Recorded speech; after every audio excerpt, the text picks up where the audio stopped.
नमस्कार प्यारे विद्यार्थियों, आपका एक बार फिर स्वागत है आज की एक नई क्लास में। और ये पॉलिटी क्लास की मैराथन क्लास है जिसमें मैं आपको आज मौलिक कर्तव्य तक संवैधानिक विकास से जो इम्पोर्टेंट क्वेश्चंस बताऊंगा, जो इम्पोर्टेंट फैक्ट्स बताऊंगा, वो हर एग्ज़ाम के लिए महत्वपूर्ण होंगे। और विगत जितने भी एग्ज़ाम में ये क्वेश्चंस आएंगे वो आपके लिए बहुत ज़्यादा ही महत्वपूर्ण होने वाले हैं।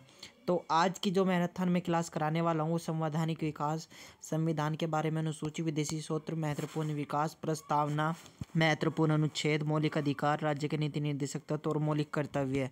फिर दूसरी मैराथन जो मैं क्लास कराऊंगा उसमें राष्ट्रपति, उपराष्ट्रपति, प्रधानमंत्री, मंत्रिपरिषद, संसद, सर्वोच्च न्यायालय, राज्यपाल, मुख्यमंत्री, राज्य विधान परिषद, उच्च न्यायालय आदि करा दूंगा। ठीक है। और फिर जो तीसरी मैराथन कराऊंगा उसमें उच्च न्यायालय, प्रमुख आयोग, स्थानीय स्वशासन, राजभाषा, आपातबंद, संविधान संशोधन, विविध में करा दूंगा। ठीक है। तो चलिए देर न करते हुए आज के मैं आपको अपने नोट्स के माध्यम से पढ़ा रहा हूँ और बहुत अच्छे से आपका संवैधानिक विकास जो पहला ही पार्ट आता है, जब भी जिस भी किताब में आप पढ़ते हो, पृष्ठभूमि देखो, मनुष्य की उत्पत्ति जिस समय हुई थी मानव उससे जानवरों की तरह रहा करता था। ठीक है। जिसमें आग का पका हुआ मांस, धातु, तांबा, कांसा, औजार से आदि से खेती किया करता था। राइट। लेकिन इसमें आपको जो जानने वाली चीज़ है कि संविधान क्या होता है, कॉन्स्टिट्यूशंस क्या होता है, तो दोस्तों आप लोगों को पता होना चाहिए। तो जैसा मैं आप लोगों को बता रहा था कि किसी भी राज्य तथा किसी भी नीति के शासन को संचालने के लिए एक आवश्यक दस्तावेज की जरूरत होती है जो संविधान का है। ठीक है। और संविधान का जो निर्माण हुआ है उसमें संवैधानिक विकास 1773 से 1950 तक हम लोग पढ़ने वाले हैं। राइट। चलिए फिर आगे बढ़ते हैं। अगर आगे मैं आप लोगों को बताने की कोशिश करूँ, सबसे पहले हम 1773 का रेगुलेटिंग एक्ट देखेंगे, उसके बाद 1784 का पीट्स इंडिया एक्ट, उसके बाद 1813 का चार्टर एक्ट, उसके बाद 1833 का चार्टर एक्ट, उसके बाद 1853 का चार्टर एक्ट, उसके बाद 1858 का भारत शासन अधिनियम, उसके बाद हम देखेंगे 1861 का एक्ट, उसके बाद हम देखेंगे 1892 का रेगुलेटिंग एक्ट, GI एक्ट है ना, रेगुलेटिंग एक्ट, उसके बाद 1909 का मार्ल मिल्टो अधिनियम, उसके बाद 1919 का मार्टेंग्यू चेक्सफोर्ड एक्ट, उसके बाद 1935 का गवर्नमेंट एक्ट, उसके बाद 1947 का स्वतंत्रता अधिनियम। ठीक है। चलिए अब तो फिर आगे बढ़ते हैं। मैं आप लोगों को 1600 ईस्वी की कहानी तो सबको ही पता होगा भाई। ईस्ट इंडिया कंपनी से पूर्व के साथ व्यापार करने की 15 साल तक अनुमति मांगी थी। इसमें भारत में आ गई थी महारानी एलिजाबेथ। ठीक है। चलिए 23 जून 1757 को क्या हुआ था, प्लासी का युद्ध हुआ था बंगाल और ईस्ट इंडिया कंपनी के बीच, जिसका नेतृत्व किसने किया था ये पूछ लेता है। क्लाइव ने किया था और इसमें ईस्ट इंडिया कंपनी जीत गई थी जबकि बंगाल इसमें हार गया था। बिल्कुल है ना। उसी तरह बक्सर का युद्ध इसमें पूछ लेता है। बक्सर का युद्ध जो हुआ था वो 1764 में होता, Bengal, Awadh, Mughal, East India Company के बीच। इसका नेतृत्व किसने किया था, इंपॉर्टेंट क्वेश्चन है। हेक्ट मुनरो ने किया था। ठीक है। जीत किसकी हुई थी, ईस्ट इंडिया कंपनी की। इलाहाबाद की संधि किसने की थी, तो क्लाइव ने की थी, याद रखिएगा। बंगाल का द्वैध शासन की शुरुआत किसने की थी, वो भी क्लाइव ने ही की थी। राइट। तो आप लोगों को यहाँ पे याद क्या रखना है वो मैं आप लोगों को बता देता हूँ। आपको याद ये चीज़ रखनी है क्योंकि यहाँ से क्वेश्चन फंसता है हर एग्ज़ाम में। ठीक है। चाहे वो कोई सा भी विगत एग्जाम हो, यहाँ से क्वेश्चन आएगा ही आएगा। राइट। तो याद आप लोग रखेंगे कि 1765 में इलाहाबाद की संधि हुई, किसने की, क्लाइव ने। और बंगाल में द्वैध शासन की शुरुआत करने वाले भी कौन थे, क्लाइव थे। राइट। चलिए आगे बढ़ते हैं। आगे हम बात करते हैं द्वैध शासन। देखो ड्यूअल सिस्टम इसको बोला जाता है जिसमें दीवानी अधिकार तथा विवेक से सुरक्षा, स्वास्थ्य, शिक्षा संबंधित है। तो द्वैध शासन का एक तो ये क्वेश्चन यहाँ से बन सकता है, मैं आप लोगों को समझाने की कोशिश कर रहा हूँ। एक तो ये क्वेश्चन बनेगा द्वैध शासन का अंत किसने किया, और दूसरा जो क्वेश्चन बनेगा वो ये वाला बनेगा, ये वाला। एक तो ये और एक ये कि भारत में द्वैध शासन का जनक कौन है। ठीक है। तो आप लोग याद रखिएगा। ठीक है। एक तो ये वाला क्वेश्चन बनेगा यहाँ से कि जनक कौन है, तो लियोनस कार्टियस। और द्वैध शासन का अंत किसने किया, तो वॉरेन हेस्टिंग्स। चलिए आगे बढ़ते हैं।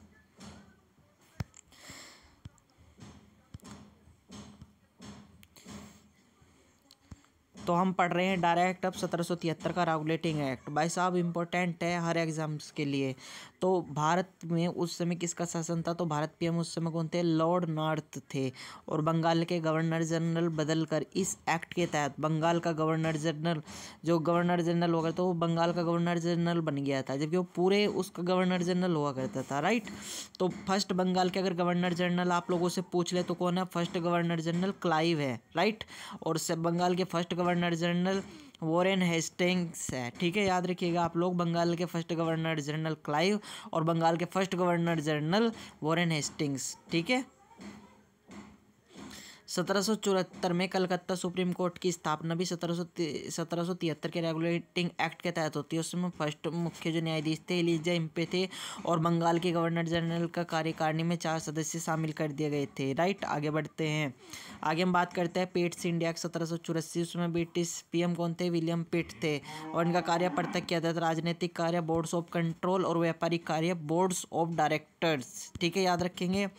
चलिए बढ़ते हैं 1813 के चार्टर एक्ट। इसमें शिक्षा पर 1 लाख रुपए पहली बार खर्च किए थे और चीन और चाय के व्यापार को छोड़कर ईस्ट इंडिया का व्यापार का अधिकार समाप्त कर दिया गया था। ईसाई मशीनरियों को अनुमति दे दी गई थी धर्म प्रचार के लिए। चलिए आगे बढ़ते हैं।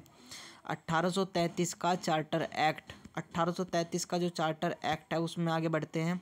इसमें आपको बता दें, इसमें व्यापारी के जो कंपनी का व्यापारिक अधिकार तो समाप्त कर दिया गया था 1833 के चार्टर एक्ट के तहत।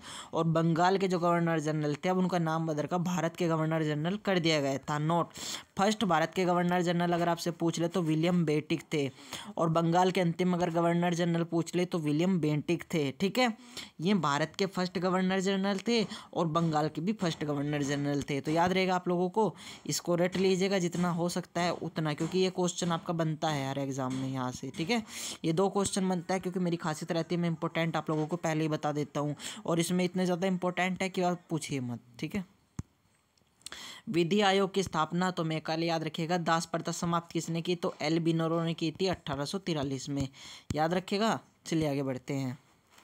1853 का चार्टर एक्ट ईस्ट इंडिया के द्वारा लाया गया लास्ट अंतिम चार्टर एक्ट था। इसमें राज्य लिए खुली प्रतियोगिता सिविल परीक्षा के लिए हुई और 1857 की क्रांति जो थी ईस्ट इंडिया कंपनी में शासन था उनकी भी समाप्ति हो गई थी। राइट, चलिए आगे बढ़ता है। अब क्या आता है? भारत शासन अधिनियम 1858।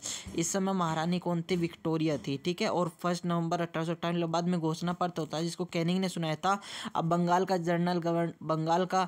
अब भारत का गवर्नर जनरल बदल कर क्या हो गया था? भारत के वायसराय हो गए थे। भारत के फर्स्ट अगर वायसराय पूछे तो कैनिंग थे और भारत के अंतिम गवर्नर जनरल भी कैनिंग ही थे। ठीक है, ये याद रखिएगा आप लोग। बहुत इंपॉर्टेंट क्वेश्चन मैं आप लोगों को क्लास में बताता चल रहा हूँ, है ना, क्योंकि टीचर की एक खासियत होती है कि जो भी इंपॉर्टेंट बनने वाला हो वो पहले ही बता दें। ठीक है, तो मैं इसको ब्रैकेट में भी कर देता हूँ, ये इंपॉर्टेंट है और यहाँ से क्वेश्चन बनेगा ही बनेगा। पूछ लगा कि भारत के प्रथम वायसराय कैनिंग और भारत के अंतिम गवर्नर जनरल कैनिंग। ठीक है, चलिए आगे बढ़ते हैं। मैंने आप लोगों के लिए अच्छे से डिज़ाइन किया है जो भी इम्पोर्टेंट है, तो प्लीज़ इसको पूरे के पूरे को रट लीजिएगा, प्लीज़ छोड़िएगा मत, रगड़ लीजिएगा। ठीक है, क्या है ये मैं आप लोगों को बताता हूँ। ठीक है, चलिए इसमें क्या है कि मुग़ल सम्राट अगर आप लोगों से पूछ ले तो मुग़ल सम्राट पद का इसमें क्या हो गया था? द एंड हो गया था। Board of directors, boards of जो कंट्रोल थे उसका क्या हो गया था? द एंड हो गया था। ठीक है, अगर आपसे पूछ ले बंगाल के फर्स्ट गवर्नर जनरल कौन है? तो क्लाइव है। याद रखिएगा। अगर बंगाल के अंतिम गवर्नर जनरल पूछ ले तो वॉरेन हेस्टिंग्स है। अगर बंगाल के फर्स्ट गवर्नर जनरल पूछ ले तो भी वो भी वॉरेन हेस्टिंग्स है। अगर बंगाल के अंतिम गवर्नर जनरल पूछ ले विलियम बेंटिक और भारत के पहले गवर्नर जनरल वो भी विलियम बेंटिक। भारत के पहले गवर्नर जनरल भी थे और बंगाल के अंतिम गवर्नर जनरल भी थे। और बंगाल के first viceroy Warren Hastings, governor general Warren Hastings और बंगाल के अंतिम गवर्नर जनरल भी वॉरेन हेस्टिंग्स और बंगाल के फर्स्ट गवर्नर जनरल क्लाइव। ठीक है, तो भारत के अंतिम गवर्नर जनरल कैनिंग और भारत के पहले वायसराय भी कैनिंग। ये याद रखिएगा आप लोग, स्क्रीनशॉट ले लीजिएगा। चलिए आगे बढ़ते हैं और आगे बढ़ते हुए हम बात करते हैं 1 मिनट। 1861 का इसमें बजट प्रस्तुत हुआ था। जेम्स विल्सन ने किया था। अध्यादेश जारी करने की शक्ति और विभागीय प्रणाली इसी में आती है। ठीक है, याद रखिएगा। चलिए आगे बढ़ते हैं। 1892 का एक्ट, इसमें अप्रत्यक्ष निर्वाचन प्रणाली सुनिश्चित हुई थी। और आगे बढ़ते हैं 1919 का। भाई साहब रट लीजिएगा इसको, हर एक चीज़ रट लीजिएगा जो मैं बताने वाला हूँ। 1919 का मार्ट मिल्टो अधिनियम, इसमें गांधी जी ने इसको सर्वनाश बताने वाला अधिनियम बताया था। राइट, चलिए आगे बढ़ते हैं। बजट पर पूरक प्रश्न पूछने का अधिकार इस एक्ट में है। मार्ट मिल्टो, जिसमें भारत सचिव का इसमें वर्णन था। मिंटो क्या होता है? वायसराय है। ठीक है, तो आपको पहला क्वेश्चन याद रखें, गांधी जी ने इसको क्या बोला था, सर्वनाश करने वाला अधिनियम बोला था, राइट। चलिए आगे बढ़ते हैं। और माल्टा मिंटो अधिनियम क्या है इसमें, भारत इस माल्टा मिंटो ने इसका मतलब इसको एक्ट को बनाया था, जो वायसराय थे उस समय। और सांप्रदायिक निर्वाचन प्रणाली की इसमें शुरुआत हो गई थी। करने वाले कौन थे, मार्ले थे। मार्ले मिल्टो ने पत्र लिखा था मार्ले को, हम नाक के दांत बो रहे हैं, इसका फल भीषण होगा, ये बात कही थी मार्ले मिल्टो ने अपने पत्र में, ठीक है। चलिए फर्स्ट इसमें भारतीय कौन थे, सत्येंद्र सिन्हा थे, जो विधि सदस्य भी थे। याद रहेगा आप लोगों को इतना। चलिए आगे बढ़ते हैं। आगे हम बात कर रहे हैं मॉन्टेग्यू चेम्सफोर्ड अधिनियम, जो कि 1919 में आया था, ठीक है। मॉन्टेग्यू चेम्सफोर्ड अधिनियम, इसमें भारत सचिव प्लस वायसराय दोनों के पद क्या थे, निहित थे, ठीक है। और इसमें द्वैध शासन की शुरुआत हो गई थी। उत्तरदायी शासन भी बोला जाता है, इसमें शब्द यूज है। आरक्षित और हस्तांतरित, आरक्षित में कार्यकारिणी परिषद, राज्य वित्त पुलिस, और हस्तांतरित में व्यय मंत्री, स्वास्थ्य शिक्षा। केंद्र में इसमें क्या थे, द्वित सदनात्मक प्रणाली थी, जिसमें राज्य परिषद के 60 सदस्य प्लस 5 साल तक उनका कार्यकाल, जिसमें केंद्रीय विधानसभा में सदस्य जिनका 143 वर्ष कार्यकाल, ठीक है। आगे बढ़ते हम लोक सेवा आयोग के गठन की इसमें सिफारिश की गई थी, ठीक है। और ली आयोग पब्लिक सर्विस कमीशन, ली आयोग लोक सेवा आयोग की इसमें गठन की सिफारिश की गई थी, जिसको पीसीएस बोलते हैं, पब्लिक सर्विस कमीशन। 1926 में इसकी स्थापना हुई थी और फर्स्ट अध्यक्ष थे सर रोस बर्कर। 1905 में यूपीएससी बन जाएगा, ऐसी भी इसमें बात की थी। महिलाओं को पहली बार वोट डालने का अधिकार, महिलाओं को इसमें पहली बार वोट डालने का अधिकार मिला था, राइट। और 10 वर्ष बाद समीक्षा आयोग की स्थापना। तो ये याद रखिएगा कि ये जो एक्ट आपका आया था 1919 का मार्च में महिलाओं को वोट डालने का भी अधिकार मिला था। और 10 वर्ष बाद समीक्षा आयोग आया। अधिनियम 1919 लागू कब हुआ था, ये 1921 में हुआ था। तो नेक्स्ट दूसरे चैप्टर में बात करते हैं। पहला चैप्टर आपका हो गया समाप्त। तो प्यारे विद्यार्थी हम बात कर रहे हैं संवैधानिक विकास के पार्ट 2 की। तो हमने आपको क्या पढ़ाया था, हमने आपको पढ़ाया था 1919 का गवर्नमेंट एक्ट, जिसमें 10 वर्ष बाद समीक्षा आयोग की आता है। और फिर 1919 और फिर 1919 से ये मतलब जो एक्ट था निर्माण इसका 1927 में साइमन कमीशन आता है, जिसमें गो बैक के नारे भी लगे थे, ठीक है। गो बैक के क्या लगे थे, साइमन कमीशन में नारे भी लगे थे, राइट। तो याद रहेगा आप लोगों को। चलिए आगे बढ़ते हैं। इसमें क्या हुआ था, इसमें लाला लाजपत राय जी की हत्या भी हो गई थी। और साइमन कमीशन में 7 सदस्य अंग्रेजी तो भारत आए थे, 1928 में आए थे, याद रखिएगा। चलिए फिर आगे बढ़ते हैं हम 1935 का एक्ट। वाजी वाह, कितना अच्छे से देखो मैंने आप लोगों के लिए सजाया है। तो चलिए फिर इसको मैं समझाता हूँ। संवैधानिक पर इसका सर्वाधिक प्रभाव किस एक्ट का पड़ता है, 1935 एक्ट का पड़ता है। और इसको लघु संविधान मिनी कॉन्स्टिट्यूशन भी बोला गया है। प्रांत में द्वैत शासन डबल सिस्टम। और समाप्त कब होता है, वो 1900 आपका ये समाप्त होता है 1949 में, ठीक है जी हाँ। प्रांतीय स्थायित्व था, केंद्रीय द्वैत शासन के इसमें शुभारंभ किया था। अविष्ट शक्ति केंद्र थी, प्रस्तावना विहीन एक्ट 1919 को प्रस्तावना करके 1935 में बदल दिया गया था। अखिल भारतीय महासंघ का निर्माण इसमें नहीं हुआ था, ठीक है। चलिए आगे बढ़ते हैं। फेडरल कोर्ट की स्थापना कब की गई थी, तो इसमें फेडरल कोर्ट की स्थापना 1937 में की गई थी। किसने की थी, सर मोरिस ग्वेलियर ने की थी, राइट। चलिए आगे बढ़ते हैं। आरबीआई की इसमें स्थापना हुई थी यंग हिल्टन आयोग की शाही आयोग की सिफारिश। और 1934 ये एक्ट था, इसकी स्थापना 1 अप्रैल 1935 में हुई थी, ठीक है प्यारे विद्यार्थियों। तो इतना आप याद रखेंगे कि आरबीआई की स्थापना होती है 1934 में। यंग हिल्टन आयोग थे जो शाही आयोग था, और इसकी स्थापना 1 अप्रैल 1935 में। तो फर्स्ट गवर्नर उस समय सर ऑर्बजन स्मिथ थे, याद रखिएगा। तो बात हम करते हैं सूचिया की। तो राष्ट्रीय महत्व में संघ सूची 59 विषय में, समवर्ती सूची 36 विषय में, प्रांतीय सूची 54 विषय में है, जिसमें स्थानीय महत्व दिया गया है। वर्मा म्यांमार को भारत से अलग कब किया गया था, तो 1937 में किया गया था। इसमें भारत परिषद का क्या हो गया था, अंत हो गया था। 1935 एक्ट को लागू कब किया गया था, आप लोगों को पता ही है, 1 अप्रैल 1937 में किया गया था। और जवाहरलाल नेहरू का एक कथन भी इसमें बड़ा मशहूर हुआ था कि एक ऐसी कार जिसके ब्रेक तो हैं पर इंजन नहीं है। सेकेंड वर्ल्ड वॉर की शुरुआत कब हुई थी, तो सेकेंड वर्ल्ड वॉर की जो शुरुआत थी 1939 में हुई थी। इंग्लैंड, रूस, अमेरिका, फ्रांस, यूके इसमें क्या था, बच्चों कमज़ोर हो गया था और भारत इसमें शामिल हुआ था। जर्मनी, इटली, हिटलर सब पर भारी पड़ रहे थे, जर्मनी इटली पर, है ना। तो भारत संविधान की उस समय क्या कर रहा था, मांग कर रहा था। और यूके ने कहा था संविधान सभा बनाई जाएगी, लेकिन युद्ध के बाद पहले आपको हमारी तरफ से लड़ना पड़ेगा। भारत ने मना कर दिया था और भारत ने भारत छोड़ो आंदोलन स्टार्ट कर दिया था। उसी समय क्रिप्स मिशन 1942 आता है, जिसमें संविधान सभा का निर्माण उस समय युद्ध के समय होता है। और क्रिप्स मिशन 1942 भारत जब आया था तो वायसराय लेना लिथिंगो थे और इंग्लैंड पीएम चर्चिल थे। उस समय Mahatma Gandhi post dated cheque दिवालिया बैंक के नाम पर भविष्य की तिथि में भुनने वाला चेक इसको बताया था। और सेकेंड वर्ल्ड वॉर 1945 उस समय समाप्ति की ओर था, जब यूके की स्थिति बहुत खराब थी, सरकार बदल रही थी। लेबर पार्टी उसमें पीएम इटली थे। इटली ने कहा था कि भारत में संविधान सभा का निर्माण होगा, तब कैबिनेट मिशन भारत आया। और उस समय यूके पीएम कौन थे?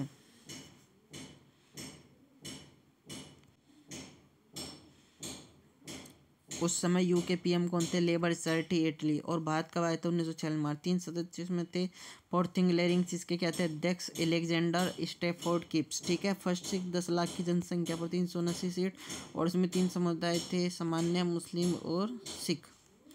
ठीक है, चलिए आगे बढ़ते हैं। 379 सीट पे से 93 सीट पर देसी रियासत राज्य राजा मनोनीत किए गए थे, और 292 सीट 11 ब्रिटिश प्रांतीय प्रांत अप्रत्यक्ष निर्वाचन उस पर हो रहे थे। ठीक है। और चुनाव 200 सीट पर कांग्रेस, 73 सीट पर मुस्लिम लीग, 15 सीट पर अन्य। हार सहन नहीं है मुस्लिम लीग का कथन था और बहिष्कार कर दिया था, इसलिए प्रत्यक्ष कार्यवाही दिवस 16 अगस्त 1946 को मनाया जाता है। ये याद रखिएगा, यहाँ से क्वेश्चन पूछ ले जाता है। डायरेक्ट एक्शन डे बहिष्कार 16 अगस्त 1946। संविधान सभा में कुल कितनी महिलाएं शामिल थी? 12 महिलाएं शामिल थी। और यहाँ से क्वेश्चन बनेगा भाई साहब, सरोजिनी नायडू कहाँ की थी? बिहार की, और कांग्रेस की पहली महिला अध्यक्ष थी। उत्तर प्रदेश की फर्स्ट राज्यपाल, और 13 फरवरी को उन्हीं की इसी अवसर पर राष्ट्रीय महिला दिवस मनाया जाता है। पुस्तक कौन सी है इनकी? द गोल्डन थ्रेशोल्ड पुस्तक है इनकी।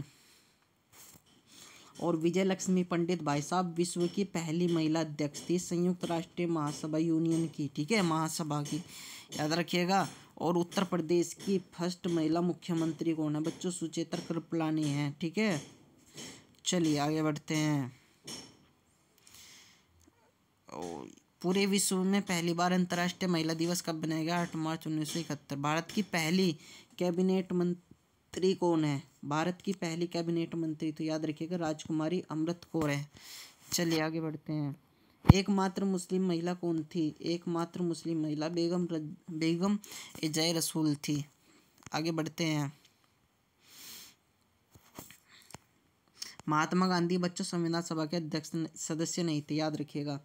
फर्स्ट बैठक कब होती है बच्चों? इंपॉर्टेंट है, छाप लीजिएगा, पेपर की खोपड़ी में छेद कर देगा। 9 दिसंबर 1946 को संविधान सभा की फर्स्ट बैठक होती है। अस्थायी अध्यक्ष डॉक्टर सचिन सिन्हा, सबसे वरिष्ठ उपसभापति फ्रैंक एंथनी। नोट हैदराबाद को रियासत भाग नहीं था। 11 दिसंबर 1946 संविधान सभा की तीसरी बैठक होती है। उसके प्रथम स्थायी अध्यक्ष डॉक्टर राजेंद्र प्रसाद, उपाध्यक्ष एच.सी. मुखर्जी, संवैधानिक सलाहकार बी.एन. राव। 13 दिसंबर 1946 को जवाहरलाल नेहरू ने उत्तेजित से प्रस्ताव प्रस्तुत किया। 22 जनवरी 1947 को 5वीं बैठक थी। महत्वपूर्ण तथ्य, संविधान सभा का पहला सत्र कब से कब तक चला? तो याद रखिएगा, जो संविधान सभा का पहला सत्र चला वो 9 दिसंबर 1946 से 13 दिसंबर 1946, और जो 24 जनवरी और जो 12वां सत्र चला वो 24 जनवरी 1950 तक। कितने सत्र हुए? टोटल 12 सत्र हुए, याद रखिएगा। ठीक है, चलिए आगे बढ़ते हैं। आगे जो मैं आप लोगों को बताने वाला हूँ वो बहुत ही कमाल की चीज़ है और एग्ज़ाम में भर भर के पूछी जाती है। ठीक है बच्चों, तो चलिए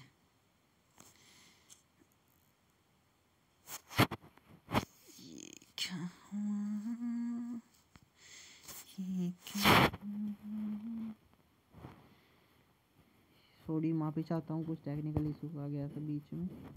तो हम बात कर रहे थे 22 जुलाई 1947 को राष्ट्रीय ध्वज तिरंगा इसमें स्वीकार किया गया था, जो हमारा राष्ट्रीय चिन्ह भी है।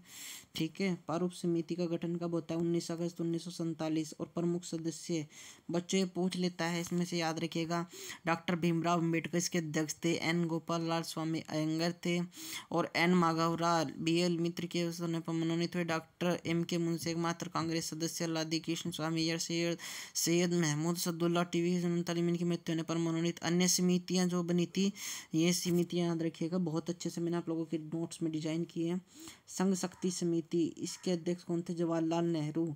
संघीय संविधान समिति, इसके अध्यक्ष कौन थे? जवाहरलाल नेहरू। मूल अधिकार समिति, इसके अध्यक्ष कौन थे? सरदार पटेल। प्रांतीय संविधान समिति, इसके अध्यक्ष कौन थे? सरदार पटेल। राष्ट्रीय ध्वज तदर्थ समिति और प्रक्रिया नियम समिति के अध्यक्ष कौन थे? डॉक्टर राजेंद्र प्रसाद। संचालक समिति के अध्यक्ष कौन थे? डॉक्टर राजेंद्र प्रसाद। मूल अधिकार प्लस अल्पसंख्यक के अध्यक्ष कौन थे? सरदार पटेल। 34 उपसमिति थी, इसके हेड कौन थे? जेपी कृपलानी। अल्पसंख्यक के हेड कौन थे? एच.सी. मुखर्जी। याद रखिएगा 16 मई 1949 को क्या होता है? राष्ट्रमंडल सदस्य बनता है कौन? भारत। और 24 सितंबर 1949 को, ये बहुत इंपॉर्टेंट है, इसमें हिंदी राजभाषा चुनी गई। 24 सितंबर 1949 को हिंदी दिवस भी बनाते हैं। 26 नवंबर 1949 को 11वां स्वतंत्रता में संविधान बनकर तैयार हो चुका था, उसे 2 वर्ष 11 माह 18 दिन लगे थे। और 26 नवंबर को विधि दिवस, संविधान दिवस भी बनाया जाता है, ये भी याद रखिएगा। और अनुच्छेद 15 26 नवंबर 1949 को लागू होंगे। एक्ट 394 में बात कही गई थी। और 15 एक्ट 394 अनुच्छेद को 16 एक्ट के तहत मतलब जोड़ा गया था। 24 जनवरी 1950 को संविधान की अंतिम बैठक हुई थी, याद रखिएगा। संविधान की अंतिम बैठक 24 जनवरी 1950 को राष्ट्रगान प्लस राष्ट्रीय गीत इसमें लागू किया था। देश के फर्स्ट राष्ट्रपति का इसमें चुनाव भी हुआ था, ये भी याद रखिएगा। चलिए आगे बढ़ते। 26 जनवरी 1950 को संविधान लागू, डॉक्टर राजेंद्र प्रसाद फर्स्ट राष्ट्रपति और भारत गणतंत्र देश बन चुके, कि हमारे राष्ट्र अध्यक्ष निर्वाचित हुए थे, ठीक है। और इसी में नोट, इसमें 1929 का लाहौर अधिवेशन भी है, जिसके अध्यक्ष जवाहरलाल नेहरू। इसमें पूर्ण स्वराज की मांग की गई थी। 26 जनवरी 1930 को पूर्ण स्वराज दिवस भी मनाया जाता है, ये भी याद रखिएगा। 26 जनवरी 1950 को संविधान भी लागू होता है। दोस्तों, ये पार्ट 1 है मैराथन क्लास का। सेकंड पार्ट में जल्दी से आपके लिए अपलोड करूँगा। तब तक के लिए अपना प्यार ऐसे ही बनाए रखिएगा। जय हिंद, जय भारत, धन्यवाद।